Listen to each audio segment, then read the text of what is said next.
다시 십자가로.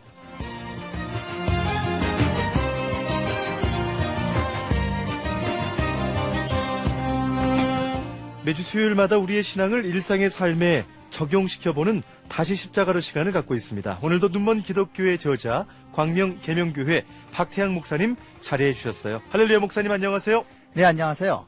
송 PD님은 어린 시절부터 신앙생활을 했고 20대 초반에 예수님을 인격적으로 영접한 걸로 알고 있는데요. 네네. 그렇다고 해서 예수님을 처음 만난 순간부터 자신의 주권을 온전히 다 내려놓은 것은 아니겠죠? 그렇죠.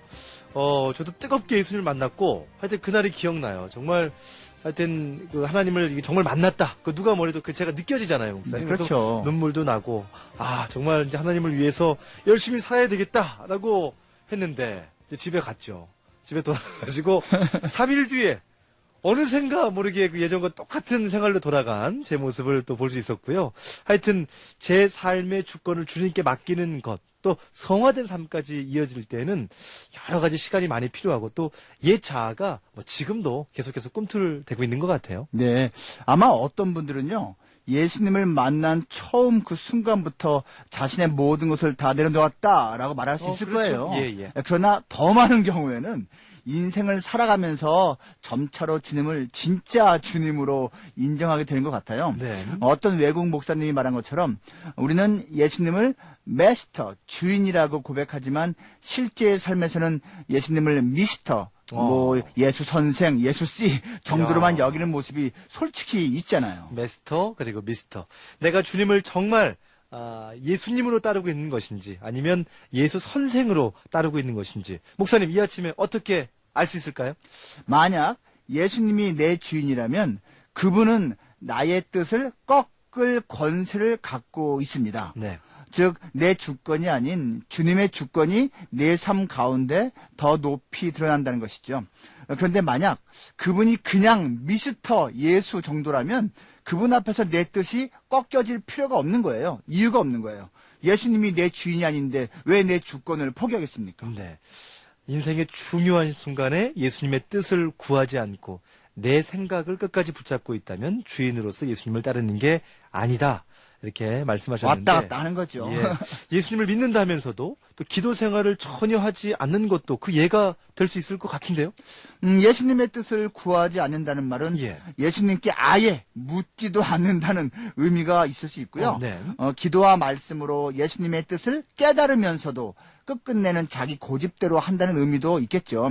사실 몰라서 불순종하는 것과 알면서도 불순종하는 것은 결과적으로는 50보 100보입니다. 네. 나무는 열매로서 알 수 있다는 그 예수님 말씀이 더 생각이 나고 그렇죠. 돌 무화과 열매가 열린다면 그건 정말 돌 무화과 나무란 증거인 거겠죠? 바로 맞습니다. 믿음이 성장한다 또는 주님과 더욱 가까워진다는 말을 우리가 종종 하잖아요. 이 말은 주님의 뜻을 이루셔서의 삶에 익숙하다는 의미입니다. 네. 근데 이게 쉽지가 않아요. 맞습니다. 저도 40년째 신앙생활하면서 이 훈련을 아직도 받고 있으니까요. 네. 사실 저도 이렇게 간증할 때가 있잖아요. 그러면 꼭 그 주제가 길들여질 때 행복하다 이런 주제를 많이 합니다. 그래서 거룩한 길들여짐이네. 처음에도 얘기하죠. 여러분 제가 정말 길들여져서 여러분에게 자 이렇게 길들여주십시오 이런 얘기가 아니라 저도 길들여져 가고 있는 과정 가운데 그 행복감을 누리고 또 예수님을 점점 알아가는 그런 시간들 우리 목사님 말씀처럼 예수님을 내 주인으로 모셔드리고 또 그 가운데 길들여져 가는 것 여러분도 아마 우리 극동방송 가족들은 정말 예수님 안에서 어떻게 하면 길들여질까 고민하실 텐데 아는 사람만 아는 겁니다. 맞습니다. 예수님을 주인으로 모신 삶의 또 다른 증거는 어떤 게 있을까요? 내 삶의 상처와 더러움을 예수님이 닦아주고 있는지 아니면 세상의 다른 것들이 닦아주고 있는지를 살펴봐야 됩니다. 인생 중 큰 아픔이나 고통의 문제 직면할 때 있잖아요. 그렇죠. 그때 술의 힘으로 알코올로 그것을 극복하려 하는 사람이 크리스천 가운데 있고요. 사실은 점쟁이를 찾아서 위로를 얻고자 하는 분들도 있거든요. 네. 그런 순간에 예수님이 최선의 위로자가 될 수 없을 거다라고 생각하고 있다면 그거는 비극이죠. 네. 자신의 고통이나 슬픔의 문제를 참 하나님께 맡기는 게 참 중요한 부분인데 또 막상 이런 위기의 순간에 닥칠 때 우리가 영적으로 흔들리곤 하잖아요. 그렇죠. 근데 우리 눈물을 닦아주는 최고의 위로자는 우리 예수님이라는 사실을 기억하지 못했다라는 거네요.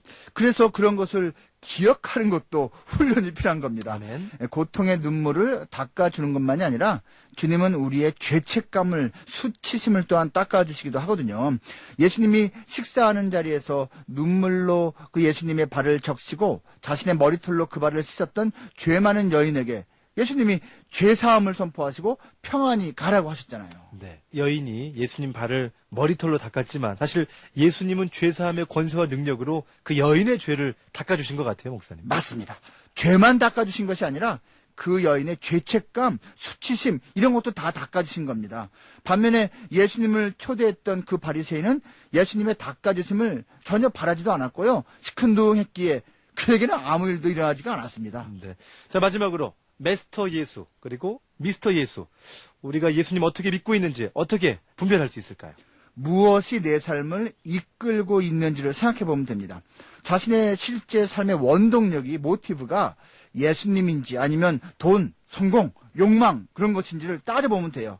내가 주님으로서 예수님을 믿고 있는지 아니면 옆집 아저씨 같은 예수를 그냥 믿는다 하는지를 거기서 알 수가 있는 거예요. 네. 우리 인생의 결정적인 그 순간, 저도 그렇고 욕심을 따를 때가 참 많이 있는 것 같은데 예수님이 여러분에게 어떻게 다가오시는지 오늘 이 아침 한번 곰곰이 생각해 보면 좋을 것 같습니다. 네, 우리가 조심해야 하는 게 있는데요. 예수님을 자신의 성공도구로 사용하는 경우가 있어요. 네. 말로는 예수님이 주인인데 실제로는 내가 주인이 되는 거죠. 그리고 예수님은 내 욕심을 이루는 데 필요한 디딤돌같이 쓰이는 거예요. 이런 성공주의적 신앙은 솔직히 저 같은 목회자들도 빠질 수 있는 함정입니다. 네. 오늘 예수님의 주인 되심에 대해 나눠보았고요. 예수님이 내 삶을 꺾으시고 또 닦으시고 이끌어 주시도록 우리의 주권을 잘 내려놓으면 좋겠습니다. 오늘 다시 십자가로 지금까지 광명계명교회 박태양 목사님과 함께했어요. 예수님을 온전히 주인으로 모시는 것이 바로 예수님이 말씀하신 그 좁은 길을 선택하는 겁니다. 꼭 승리하시기 바랍니다. 아멘.